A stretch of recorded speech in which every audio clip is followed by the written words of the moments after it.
wonder about those small spray guns? You might think they're good for your garage because you want to use less air. Well, today we're going to be reviewing the Black Widow Professional. Maybe I shouldn't be reviewing this one. The ideal spot repair spray gun for auto restoration professionals.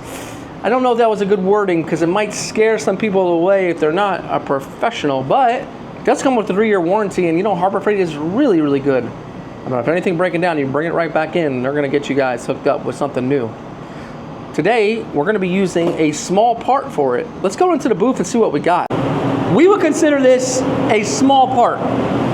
A small part is a small bumper or something of that sort. Today, we're going to take it through sealer, base, and clear coat, and the color is going to be black. And we're going to test it out and see, should you invest in a smaller spray gun for a smaller compressor? Although we won't be talking too much about air because we're on the shop's compressor, we're going to talk about the practicability of using a small gun on a part that might not be worth its size.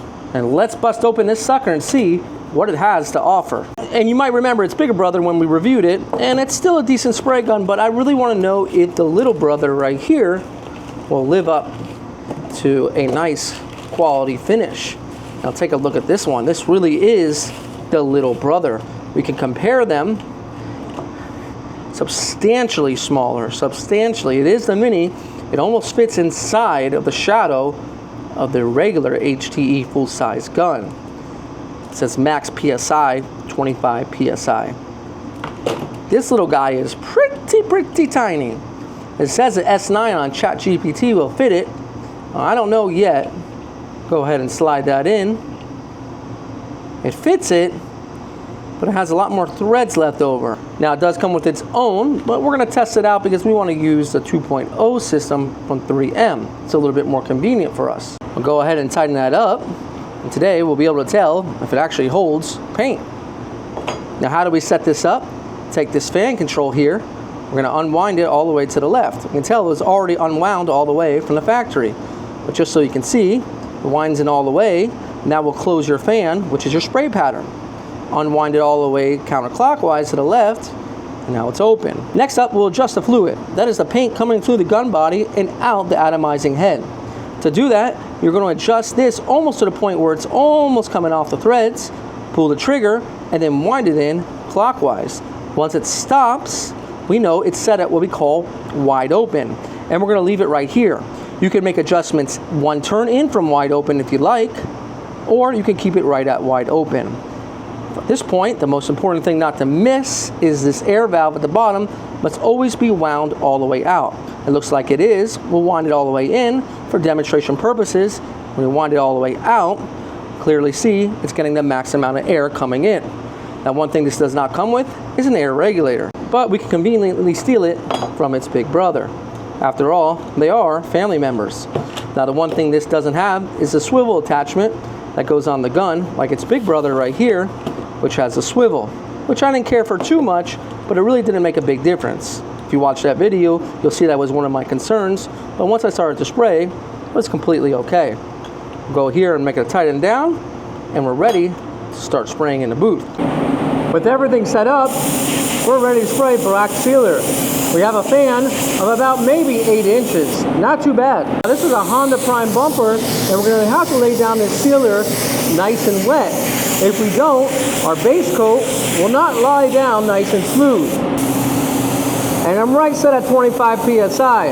And I have to adjust my spraying because it's much slower. I can't get caught up on trying to spray like my regular guns because it's just not like that. If I put too much air, it's going to blow out the fan and we're going to have dry spots everywhere. So when you're spraying with something like this, you're going to have to move nice and slow. And you'll determine if that's worth it for you. But at 25 PSI and moving nice and slow, you might feel like your compressor is going to have to work a lot more. See, what takes only about maybe a minute to do with a full-size gun takes me about maybe 3 or 4 minutes to do with this spray gun. But that will be determined in the end, in the finish, to see if this is worth the buy. As soon as we're done here, we're going to check the price and see what these are going for. Whew! that was extremely painful. I mean, I was there for like 3 to 4 minutes just putting down sealer. Now, nothing against the gun. I laid it down nice. It just took a lot longer. Let's see the price. Now, I just checked the price on this, $130, all right? That's what it's going for. Now, a little bit cheaper than most guns in this same category. Not the cheapest by far, but cheaper than most guns in this category. Now, I also noticed it's got the 1.0 fluid tip, so that's why, hey, Brian, yeah, it's gonna take much slower. It's only got a 1.0. Now, if you're new to painting, standard is probably between a 1.3, maybe a 1.2, 1.4 if you're spraying sealers or anything a little bit thicker, maybe single stage. But what the advantage of 1.0 and a smaller spray gun, maybe you're outside, maybe you're in a garage, less overspray, and a little bit more control of the paint. It doesn't go as far. You don't have to worry about it going where you don't want it to go on the panel. We're ready for base coat now. We're gonna see how well it can atomize the base. I don't think it's gonna be a problem, but my big concern is a clear coat. Now, something to account for when you have a smaller fluid tip size, it's going to generally flash quicker because you don't have as much material on the panel. I mean, this is after 5 minutes, and I'm really impressed with how nice and smooth it flashed. It's completely ready for its base coat. Now, if you're new to the channel, if you seal parts, brand new parts, you always seal them. You don't have to sand your sealer. It's basically a thinned out primer. Now, we have our color code in here. This is NH893P. It's a black metallic pearl. That's inside there. We're gonna go ahead and put one full coat down, and then we're gonna step back, do a few more inches away, and do an orientation. I'm gonna show you what that looks like right now. So we're sticking here with 25 PSI, and we're gonna start to get our base coat on. Now, you're gonna notice with a thinner viscosity product, the fan and everything else is going to atomize much better. Generally, base coat is going to be your thinnest viscosity product when it comes to sealer and clear coat. So, in turn, that means it's going to come out of the spray gun much easier and smoother. So, when it comes to base coat, right now, you cannot really judge it or give an adequate review other than it's spraying pretty well. When it comes to clear coat, we'll be able to determine if it puts the product down smooth enough to represent a factory style finish. Now, a spray gun like this, again, is going to be to your advantage to use if you are spraying small parts that you want control and less overspray. Let's say you're spraying in your garage and you want to do small parts and you don't want overspray all over the place. You don't want to get your neighbors upset. This is the type of spray gun that's going to allow you to really control that amount of waste, so paint savings and overspray as well. And now at this point, once it's dried, we can take a couple steps back. So initially here, 2 or 3 inches back, and we're going to do what we call an orientation. I like to call it 1.5 coats. Now, 1.5 coats is very common to do, but I'll only do it if I have the same exact color undercoat. So for instance, this is a black bumper being painted over a black sealer. So we know that 1.5 coats is going to be adequate in this paint system. Now, some paint systems, especially in water-based, 1.5 coats is the way that all paints are sprayed, all color is sprayed. Now, in Sikkens, this paint system covers very well, so we're able to get it out of most of our jobs within 2 coats anyways. At this point, it's completely sprayed, and now we'll allow it to dry until it's clear coat. We'll give it about 10 minutes. Now ready for clear. I'm kind of nervous, but we're gonna go for it. I'm sticking with that 25 PSI, and I'm getting used to the gun. I find that when we move a little bit slower, we can watch and atomize that clear go onto the panel. So that's the important key here. Now, I was playing around with the gun off camera, just trying to test out the higher pressure because it just didn't feel right at this pressure. But when I did that, it completely blew out the fan and there was dry spray everywhere. Now, one thing you should never do when you get a gun, and one thing that I'm trying to do, is never really outrule a gun on the first try. Try to find the best possible way that you can get that spray gun to work. Because I guarantee you, you can find a nice sweet spot with any spray gun if you take some time to work with it. And that's what I'm finding now. With the 1.0 fluid tip, I find that if I move a little bit slower and at that max speed, max amount of pressure at 25 PSI, it's a nice sweet spot. Now, this is not the thinnest clear in the world, so It is kind of a good test to see how well it can atomize it. You know, if you get those piss-thin clear coats, it's going to go on like you're pouring on water, and you think it's going to look good until a few months later and the whole thing starts to really just look dull or delam or whatever it might be if you're using super cheap clear coat.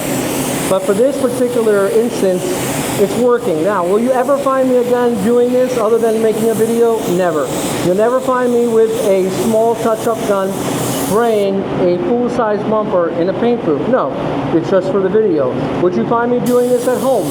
Maybe. Maybe.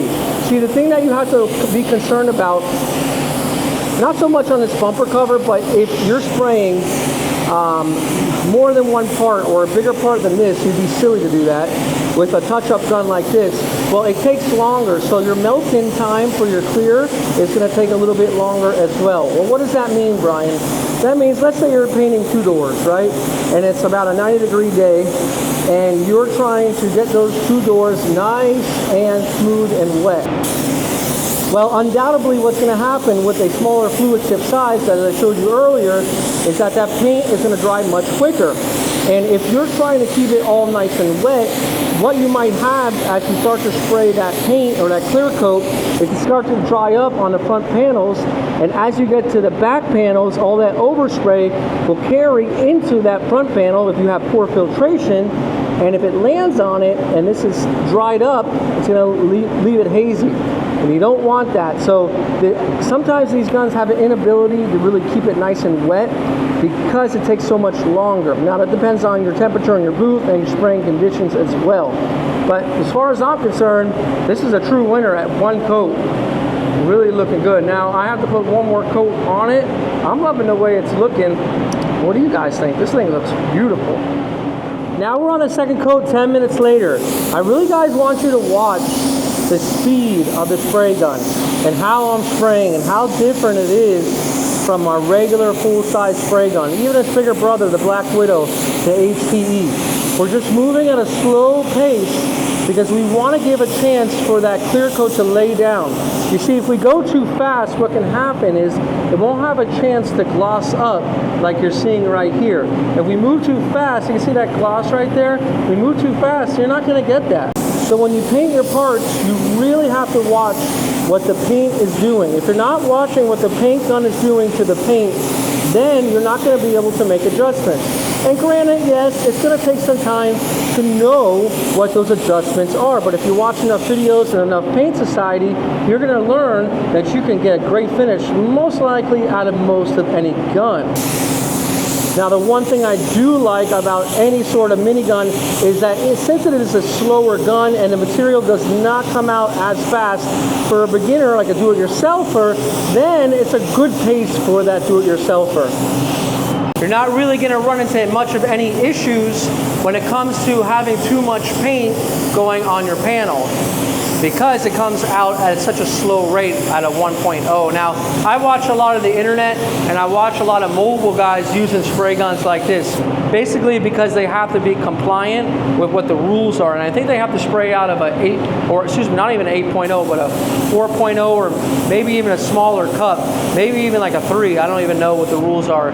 It's different everywhere, but these are the type of spray guns that they're using. So if you want to think about going mobile, yeah, this is going to be a little bit better on your compressor. It might not always be the best repair, but there's definitely equipment that can help you get the job done. So I'll give you my final thoughts here in a little bit. Once I've adjusted my speed and I'm able to watch that paint go on, I'm really starting to change the way I feel about miniguns and this particular gun in general. Now it's all clear coated. Now as I was painting this bumper, I had 3 of these bumpers. I clear coated those in the same amount of time that it took me to clear coat with the minigun. But that's not the subject here. The subject is it worth it for you as a do-it-yourselfer? Yeah, well, so take a look at the finish. We all know the finish. It looks great, blah, blah, blah, blah. It's a great, smooth finish, right?